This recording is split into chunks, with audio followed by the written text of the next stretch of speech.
Bonjour, vous êtes sur Décideur TV, c'est Lex Inside, votre rendez-vous consacré à l'actualité juridique et à l'actualité du monde du droit.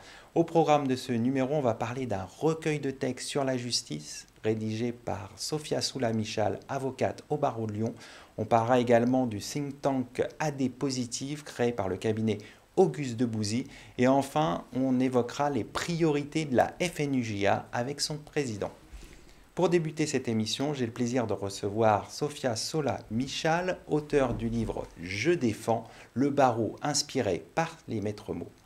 Sophia Soula-Michal, bonjour. Bonjour Arnaud. Alors pourquoi avez-vous décidé de rédiger un ouvrage hommage à la profession d'avocat? Alors, plus qu'un hommage à la profession d'avocat, je dirais que c'est un hommage à la justice et à tous ceux qui y contribuent. Pour plusieurs raisons. D'abord pour tordre le cou à un certain nombre de clichés qui ont la peau dure. Vous savez que les avocats notamment n'ont pas bonne réputation, ou les juges sont traités de laxistes, pour raconter la réalité de notre quotidien à nous tous et parler de la sincérité de notre engagement, parce que sont des professions de vocation qu'on exerce avec passion. Et ça, les gens ne le savent pas toujours.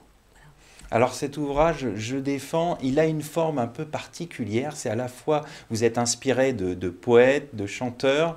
Alors il y a à la fois du Victor Hugo, il y a du Baudelaire, mais du Jean-Jacques Goldman aussi, du Dalida, qui tout au long de cet ouvrage, à chaque fois donc pour défendre la profession d'avocat et la justice, comme vous venez de l'expliquer.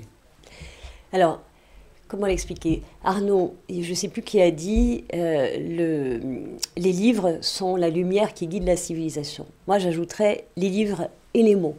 Et ces auteurs-là, tous ceux qui sont dans le recueil, sont ceux qui m'ont guidée depuis toujours, qui m'ont accompagnée. Alors, on y retrouve des auteurs comme Hugo et Camus qu'on a tous envie de remercier. En tout cas, moi, c'est mon cas. Ce sont des génies absolus, très avant-gardiste. Vous lisez le discours sur la misère de Victor Hugo, il est d'une actualité criante. C'est pareil pour Camus. Et puis Jean-Jacques Goldman. Pourquoi Jean-Jacques Goldman? Parce que Jean-Jacques Goldman, je l'écoute depuis que j'ai l'âge de 7 ans, sans la moindre lassitude, que je ressens beaucoup d'émotions en l'écoutant et qu'il a répondu à beaucoup de questions importantes pour moi. Alors après, il y en a d'autres, Édith Piaf, Dalida, qui continuent à m'accompagner et à me guider. Alors, vous êtes une avocate très engagée, j'ai envie de dire. Vous faites partie de toutes les mobilisations de la profession d'avocat, sur la réforme des retraites, mais sur les différentes lois qui peuvent poser problème par rapport à la profession d'avocat. Quel constat faites-vous aujourd'hui de la profession? Où en est-elle? Est-elle menacée? Et la justice dont on parle beaucoup? Alors, je fais partie de tous ces confrères qui sont très engagés. C'est important de le dire. Encore une fois, on a parfois mauvaise presse parce que les gens ont le sentiment qu'on est intéressé que par l'argent et que notre engagement n'est que de façade. C'est pas vrai. C'est pas vrai. On est extrêmement passionné et engagé dans ce qu'on fait. C'est un métier que nous aimons passionnément, mais pour vous dire la vérité, moi je suis très inquiète pour l'avenir de la profession pour plusieurs raisons. Parce que nous faisons l'objet depuis des années d'assauts tout à fait terribles à l'encontre de notre métier qui est celui de défendre. Et je dis métier, c'est pas ça, parce que je ne sais plus encore qui a dit être avocat, ce n'est pas un métier, c'est un état. Et c'est très exactement ce qui est, c'est pas pour nous faire plaisir, c'est qu'on est au service des autres. Et lorsqu'on voit que la procédure est de plus en plus complexe pour des mauvaises raisons, uniquement pour créer des pièges procéduraux, des choses trappes, de manière à vider de manière artificielle le contentieux, parce qu'on ne veut pas mettre les moyens pour la justice, la limitation de la parole.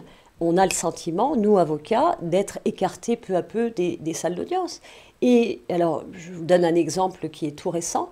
On vient d'apprendre que se discute au ministère un projet visant à structurer les écritures des avocats. Qu'est-ce que ça signifie? Ça signifie qu'on va limiter le nombre de mots écrits des avocats. Les fameux 1000 mots dont on parle. Les fameux 1000 mots. Donc ça, si ce n'est pas une attaque sans précédent contre les droits de la défense, vous comprenez à quel point on est inquiet pour l'avenir. Ce n'est pas seulement d'une profession. C'est de la défense des droits dont il s'agit. Notre indépendance, elle est essentielle, pas parce qu'on a envie d'être libre pour nous-mêmes, mais il faut que notre parole soit libre, parce que si on doit, j'allais dire, dépendre de quelqu'un ou renoncer à notre indépendance, on ne pourra plus défendre les droits comme il se doit. Qu'est-ce qu'on peut espérer pour la suite, les voies d'amélioration de cette situation?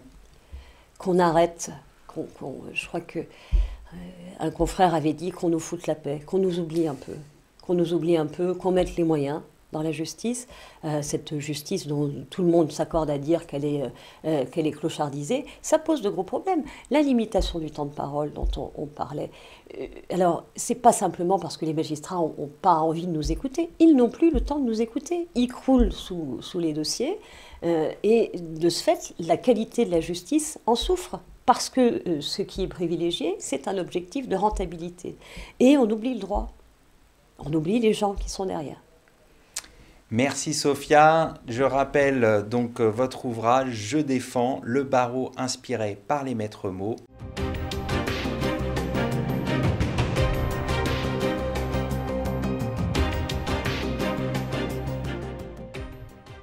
Vous êtes toujours dans Lex Inside. J'ai le plaisir de recevoir Patrick Ramon, secrétaire général d'Auguste et de Bouzy, pour parler du think tank lancé par le cabinet AD Positive. Patrick, bonjour.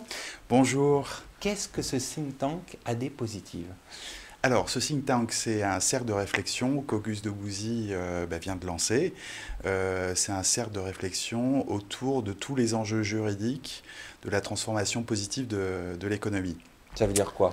Donc, la particularité de ce think tank, c'est que déjà, qui va y participer, donc les avocats collaborateurs d'Auguste de Bouzy. On souhaite aussi y faire participer les clients, nos clients, et tous les acteurs ou témoins qui sont partie prenante de cette thématique. Donc comment ça va se... L'idée ici, c'est de poser les bonnes questions. On est dans une transformation qui est assez nouvelle, qui a été accélérée. Les sujets étaient peut-être anciens, mais en tout cas, ce concept de transformation positive de l'économie est accéléré par la crise sanitaire, comme plein d'autres choses. Et donc là, l'idée, c'est de réunir autour de la table dans différents formats. Ça peut être des conférences, ça peut être des déjeuners ou des dîners. Toutes les parties prenantes, toutes les personnes qui se posent des questions autour de ces enjeux. Donc, les collaborateurs sont invités à y participer, à produire du contenu juridique autour de ça, à poser des questions. Et cela devrait permettre, notre ambition, c'est de donner des clés de lecture de tous ces enjeux et un meilleur éclairage sur toute cette transformation positive qui crée une nouvelle donne pour les entreprises. Donc on peut dire laboratoire d'idées, de réflexion. C'est plus un laboratoire de réflexion qu'un laboratoire d'idées. Je crois qu'il y a d'autres organismes qui génèrent de l'idée. Là, c'est plutôt en fait de la réflexion et évidemment sur les enjeux juridiques, parce qu'il y a des nouvelles thématiques qui se dessinent. Pour préparer ce think tank, on a interrogé l'ensemble de nos associés, donc il y a quelques mois, sur ces thématiques. Donc nos associés sont en contact permanent avec les entreprises que nous accompagnons et on voit déjà des thèmes se dessiner, des sujets de préoccupation, comme par exemple les critères extra-financiers qui concernent les entreprises. Les entreprises ne sont plus notées, ne vont plus être notées selon les mêmes critères. Ces critères ne sont pas encore définis. Donc il y a des enjeux aussi de souveraineté qui va définir ces nouvelles normes. Il y a des questions qui sont plus ancienne sur la neutralité carbone, mais avec le sujet de la biodiversité qui émerge beaucoup en ce moment.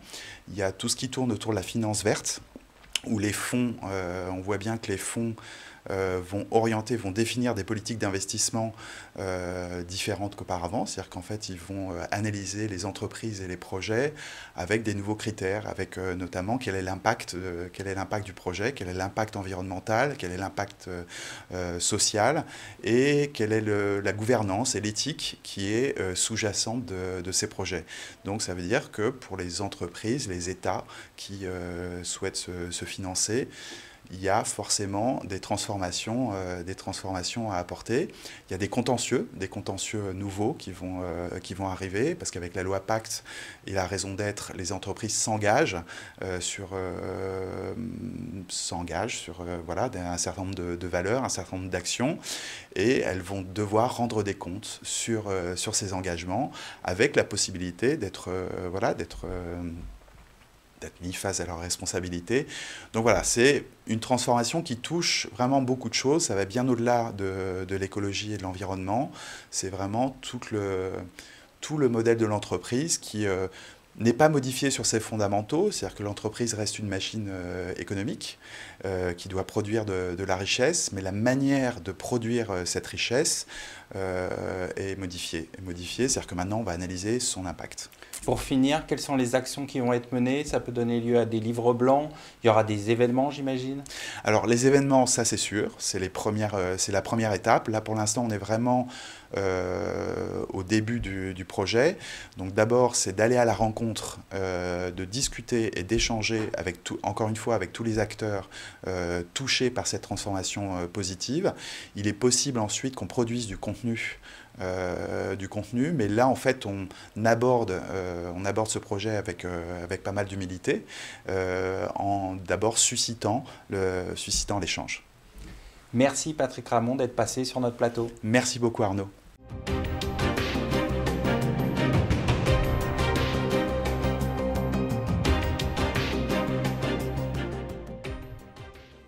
Vous êtes toujours dans Lex Inside, je suis en compagnie de Simon Warinski, président de la FNUJA.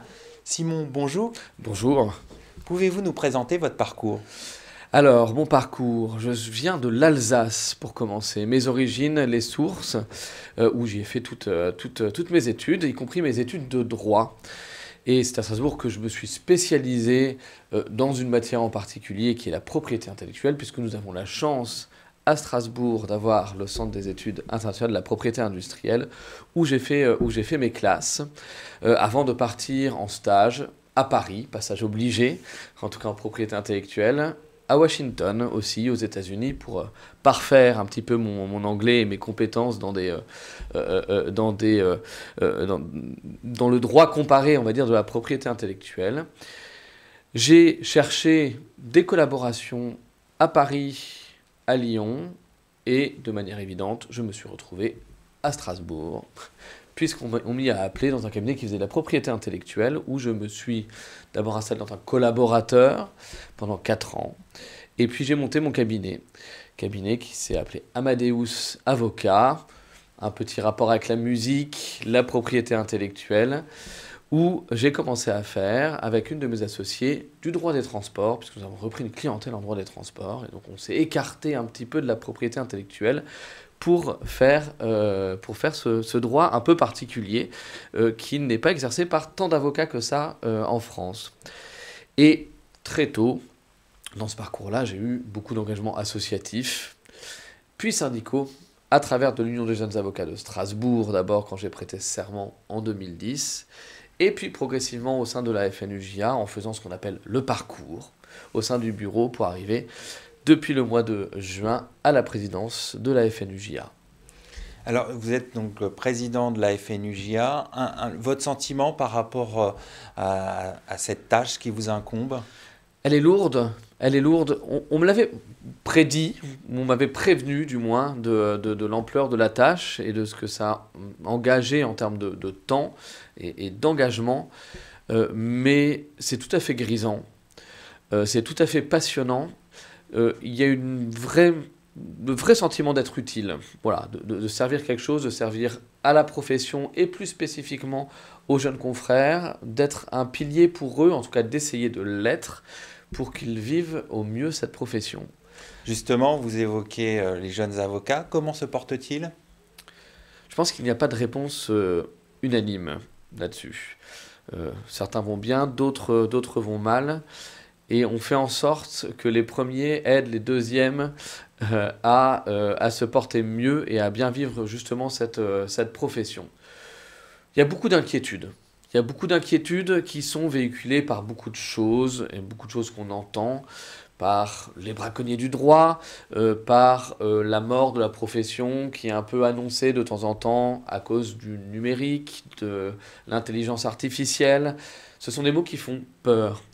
Mais en réalité, je pense qu'il faut s'en emparer de ces choses-là. Et il faut que les jeunes avocats sachent s'en emparer pour peut-être changer de valeur ajoutée, peut-être changer un petit peu de ce qu'est le métier d'avocat traditionnel, de s'en emparer pour que les jeunes avocats vivent mieux. Et je suis intimement convaincu qu'on peut vivre encore mieux qu'aujourd'hui et qu'il faut chasser ces inquiétudes et en faire un atout.